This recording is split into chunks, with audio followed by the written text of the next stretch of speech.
I have an 03 GMC 2500 heavy duty. It's got a airbag light that's been on.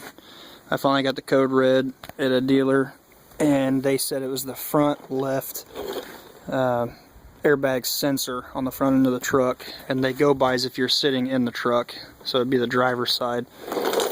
They wouldn't work on it with the plow on here. I don't know if it's because I couldn't get on a lift or what, but it's simple to get to. It's just up under the frame here. Here's the replacement part. It's pretty small. It's got one bolt, one clip. It's not hard to do. Up under the bumper.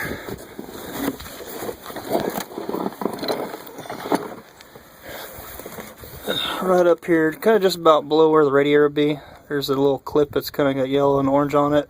That's the sensor, the front driver's side or front left. Unscrew that, take the clip off, put the new one on, screw it back up. That's all you got to do for this repair.